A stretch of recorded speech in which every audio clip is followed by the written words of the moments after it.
flashes. Okay, okay. Okay, well, my name is Hal Shirtliff, and I'm up here in beautiful Dresden, Maine, on a wintry January 2015 afternoon with Charlotte Iserbyt. I hope I'm pronouncing your last name right. It's a little challenging. It's pretty good. Okay. Iserbyt. I first met Charlotte in 1990. I had her address, and you were living in Bath, Maine, a little That's south right. of us. Yeah. And I just knocked on the door, had a beautiful Greek revival hall. Oh yeah, I that's believe right. It was. Yeah. And you invited me in like we were, and you talked to me like we were old friends. We knew each other for years. Yeah. And you mentioned a book. You asked me if I had ever heard of a book called America's Secret Establishment by Anthony Sutton. Yeah.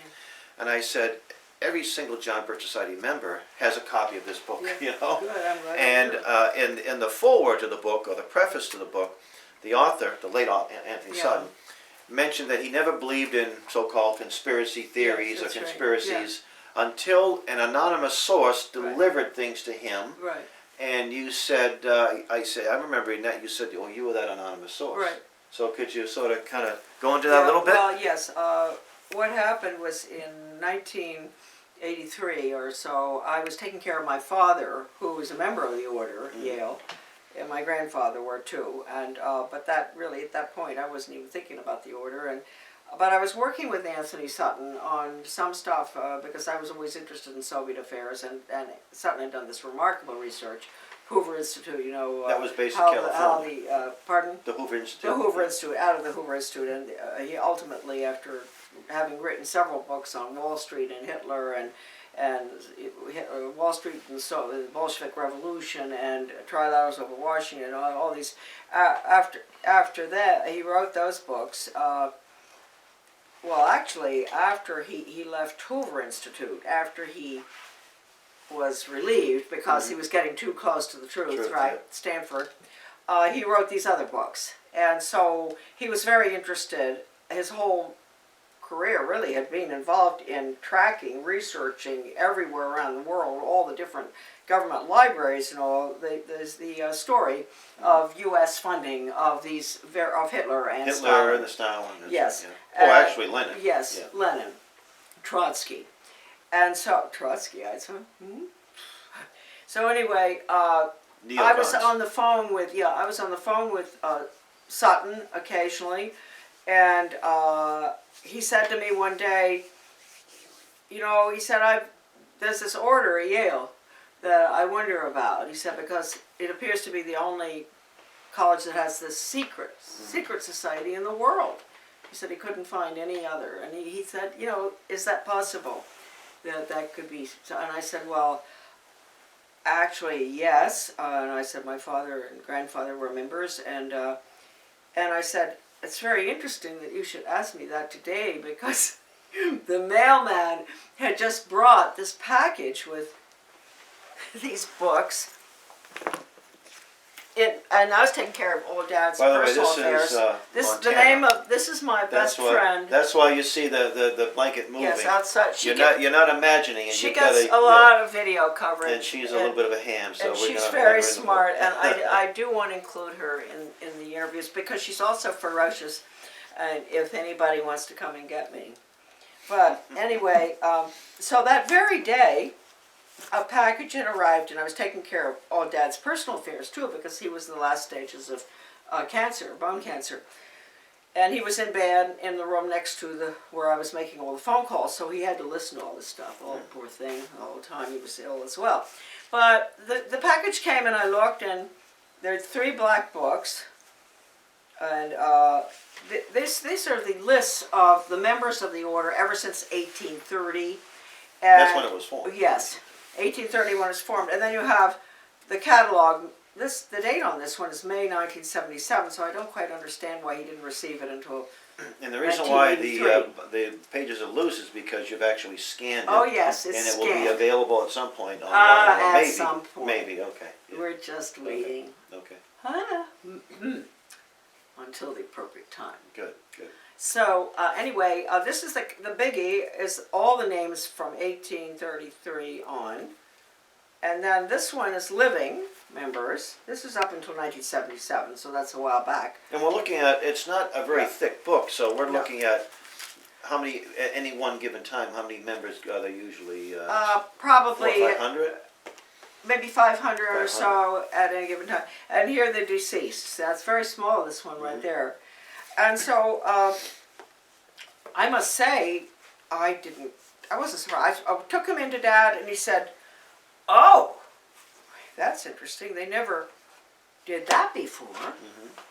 And so anyway, I gave them to him, and then I told Sutton that, and he said, "Would you mind lending them to me? I will get them back to you immediately." And he said, "I understand that that's a difficult decision for you to make." Yeah. Because they are family. That's a family thing, and I said, "Well, I'll lend them to you, yes," because I respected him enormously. And when he looked into the members, it's sort of a who's who in America, the most prominent people. The thing is that a lot of people have the names, that they're up on the internet. But the important thing about this is that under the names you have, from a short one, probably someone that really didn't do terribly much, to long ones like Avril Harriman, or I don't know, Sloan Coffin, William Buckley, Buckley. George. Yes. All the Bushes. So the Bundy family, the Bushes, the Aldrich, tremendous number. John Kerry's in there. there. Yeah, and they have a lot. And this is what he called me back, and he said, "Okay," he said, I finally got the answer." He said the power behind all these organizations, Bilderberger, CFR, Trilateral, etc., is the order. The order, yeah. And that's where they get their orders, from the order. And you don't have to have many members of the order in the group. Like, say, CFR, they could get along with just one. Or any of them get along with just one, but they have one person transmitting the the orders, order. right? That's The it. orders come the orders from of the order. The orders come from the order, and that is why we should all very, very concerned. I think that when Kerry was run against Bush, up there. I always call the people on 135th floor, Rockefeller Center. They or off the islands, certainly that would be where they'd be here in Maine, Right. North Haven, Osbury, you've got Watson and the whole crowd that control the world. So those people, they get their orders from the order. And I must say, so then Sutton, who's done all this remarkable research Yeah, you before, mentioned one book that's probably the most important book you ever did, How the Order Controls Education. Yes, and And this is still available, is it? That's very, very It's hard to get, expensive. yeah. Wait a minute, but this, interesting enough, the chapter, this is in here. Okay, yes, okay. This section is in here. This is a separate little book. So he said, after he'd finished all these other books and worked for Hoover and all, he started writing on the order, because he felt this was the most important thing the American people had to know. Now, wasn't Sutton was supposed to give a speech at the Republican convention, was it 72 or 76, and he was uninvited because he was going to address how the United States has funded the Soviet Union? You know what, that may be true. Yeah, okay, I don't know that. Chris Milligan may know it. Okay, yeah. Because it's Chris Milligan, who was the good friend of Tony Sutton's, that published, Trine Day is the name of the publisher, and he really knew him well. Yes. And he lived to be in his 90s, too. He died, in the late 90s? He didn't. No, he lived, No, he was a lot younger than that. Oh, was he? I thought Oh, he was, yeah, okay. and I've always felt it was let's not use a conspiracy word. Oh, we can't say that, no. Let's say it was a very unusual death. Yeah, okay. Yeah. In that there was no reason for him to die. Well, I know that he was being investigated during the Clinton administration for some tax issues. There was he had some tax problems. Yeah, and he'd been having problems with the conservative movement for quite a while. The so-called conservative movement. Yes, but Chris Milligan is the one who's got Trine Day. Flushing out this, and that came out recently, right? That book came out this recently. is about 10 years ago. Yeah. And this is, here we got, can you see that? Okay. Yep. And you have a chapter that you authored. Yes, I have a chapter in here. I'll show you that. Fleshing Out Skull and Bones. And Chris also published the original book on the order here. This one, The American Secret Establishment. I think these two books are I have a hard time This one, of course, has this chapter in it, which I find the most important thing because they're going to take us through education, and the transformation of education to workforce training for the global economy. Now, you said before we had the camera on that Common Core, which is something that a lot of people are concerned about recently, the last couple of years, is not so new. Even though it was the Bill and Melinda Gates Foundation that funded this recent. But you said that Maine was the international testing I grounds? saw that. I wish I could find that document. Yeah. I read this thing, and here Bettina and I, we had Guardians of Education for Maine, and we raised a lot of cane back in the 70s, and we knocked out the stinking health education that called for seniors to understand the 3 types of sexual intercourse, including with animals. Now it's down to elementary school. That's right, including with animals. Yeah. That's why I say to Common Core people, I'll give you $1,000 if you can come up with a better one than that. You think this is new? No, it's not new. Actually, the whole I call it Communist Core. I've called it that right from the beginning. It all came out of UNESCO. It came out of my office in the Department of Ed, Office of Education. The most important office in the world was the office I was in. And you were with during the Reagan Administration. During the Reagan Administration, and I had access to everything. So anyway. And you wrote. You wrote a book on. Well, I wrote this. Well, this one is the original. Back to Basics Reform. That's the original one. There, International Curriculum. People can get that on the internet it's on Amazon, and you probably have it scanned in on your website. Yes, it's scanned in on my website. What is your website too? So people it's deliberatedumbingdown.com. The 3 words. Deliberate. That's the operative word. Deliberate. Dumbingdown.com. And I might point out that at that website you can get this big book, which is my original big baby. It's out of print now. That's a 700-page book. And that's also available in a PDF download too. That is available free at my website. And it's great because you can go in and you can go into the index, find what you want, get onto the page, and you can find exactly what then you just glue it with the part you want, copy it, then go to email, send it to your superintendent and say, wait a minute, you're lying. Give us the truth on this issue because it's loaded. These are all very, very important documents in this book. This book has been updated. It was originally published in 1999.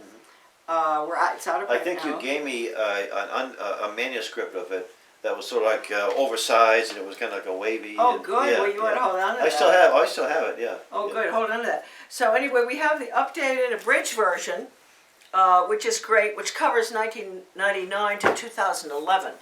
And that's at Amazon. That's the only thing that is not free that I have. Yeah.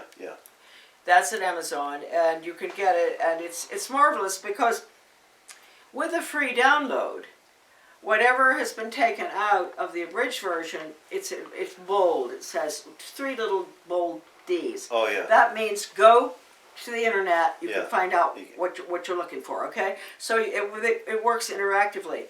But the updated version is very important because it deals with tax-funded school choice, charter schools, unelected boards. It deals with a lot, UN Agenda 21. Sustainable development. It deals with, I think the most important thing that we put in there was a recent information I found that connects the Carnegie Corporation, which it really is so involved in so much bad stuff going on, but Carnegie, which called for using the schools in 1934 to change America from a capitalist economic system to a socialist, to a planned economy, and in some cases to take our land. That is in, I've got the little book out there, I'll get it for you. That is in a book that they wrote called Conclusions and Recommendations for the Social Studies in 1934. Now, didn't the Carnegie Foundation for International Peace have a meeting that was part of the Reese Committee report? Oh, yes. And this was going back to when it was first founded in 1913 or 14. Right. And they had advocated changing the system by rewriting the books. Yes, and oh, controlling absolutely. Yes, well, they sent students over. I think it was Guggenheim that paid for that. Sent students over to England to get a completely new take on American history. And then they came back, and then you had these like John Dewey, a lot of communists, George John Counts. Dewey was the the father of so-called progressive Oh, education. yes, absolutely. As it like it's supposed to be a positive thing, Yeah. a good thing. Oh, yeah. And I recently reprinted the article that he wrote in 1898, basically saying you do not need a literate society. Oh, yeah, no. So we're not talking about Common No, Core, that's something that right. goes back many, many years yes. ago. No, this is so, all the way from, but the point is that you have to give the American public school teachers credit, because for years they were under enormous pressure. Pre-1965, which was when the axe fell, when they put the Skinner method in, in 1965, everything turned to performance-based, see? Outcomes, performance, results. Now, think about it. That is what? Workforce training. And you're just sort of learning to pass a test. Has nothing to do with what goes on in the goes head. on in It's the head, Skinner. Yeah. It's Skinner. And that was 1965. You get an attaboy, in other words. Yes. You just get an I mean, attaboy. I've got a document out of one of their leading journals, the first document written on performance-based teacher education. And it says right in there that they had to get that, they were using the minorities as an excuse for changing teacher education. Yeah. After a teacher in Maine gave me that incredible paper, that first paper, calling for performance-based education. Now, that was only what that was doing is carrying out Carnegie's plan in 1934, because performance is what you can do. No, See, you it's think how you somebody- can work, how you can manufacture something. Yeah. That's performance. Right. That's not what's going on in your head thinking. Right. That's not upward mobility for your child. Right. Exactly. Yeah. So that was that system that Carnegie talked about in 1934 was basically the first nail in the coffin, and then the second nail was when under Lyndon Johnson, ESEA, 1965. Then you had John Ashbrook, who I dedicated my book to, Congressman John Ashbrook. That's an incredible statement. Yes, and he died mysteriously. He died about the same time Larry McDonald died. Very mysterious how John. Just a little after. Oh yeah. He was running for the U.S. Senate. Oh yes, against Metzenbaum. Yeah, yeah. But getting back to take Carnegie for instance, people would say, what does he have to do with the order at Yale? Plenty. Carnegie Corporation. If you get into Sutton's book, How the Order Controls Education, you'll see it was all the way. It was Carnegie, it was Johns Hopkins, it was Yale, it was G. Stanley Hall going over to Leipzig, studying under Wilhelm Wundt. And then coming back to Clark University in Worcester, Massachusetts. Yes. Yeah. And then you had Thorndike, who was... Can I also mention... Sam Blumenfeld wrote an incredible newsletter back in. Yes. And he basically talked about scientific racism being brought here from England. Absolutely. And Clark University was sort of the headquarters for that. Yeah, absolutely. And I think that the IQ test. Yes, these people it's all genetics. And that's why what they did was, that bothers me the most, is the first Skinner program, Direct Instruction Mastery Learning, pilot was out of Chicago in 1968, and that was Benjamin Bloom. Very important. University of Chicago. No, the schools, the public schools in Chicago. And that's a taxonomy of education by Benjamin Yes, Bloom. And so Bloom went in there. Schulman went in there, who now, believe it or not, is heading Catholic Common Core. Oh yes. Did you know that? Oh, I do know. Schulman is heading up Catholic Common Core. Now he's helping the Catholics with it. Look, Schulman and Bloom were responsible for half the inner city kids in Chicago dropping out in the freshman class. Now, I asked Chester Finn about this once. Chester Finn out of Vanderbilt University, neocon, all that, huh? I said, what? Hey, Chester, come on. Because he was the assistant secretary after I got myself fired. I said, what's going on here? How come he gets promoted to head up the Carnegie's professional teacher development certification thing out at Stanford after the disaster in Chicago? He's heading that up. That's all performance-based teaching and all. Okay. Then what happens? Ernest Boyer head of Carnegie Foundation for the Advancement of Teaching, dies. Yeah.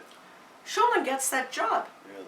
Then Schulman leaves, and they've got this new Brick or whatever his name is, who's heading up Carnegie Foundation for the Advancement of Teaching. When did Schumann die? And No, not Boom died. Well, Then okay. Ben Howard. What's the last one? The last one at Carnegie was what's his name? I just mentioned it. Boyer. Okay. And then I think that's Steve. Can we stop the taping for a second? How do I stop it? what's that? How do I stop it? Okay. Press it. Just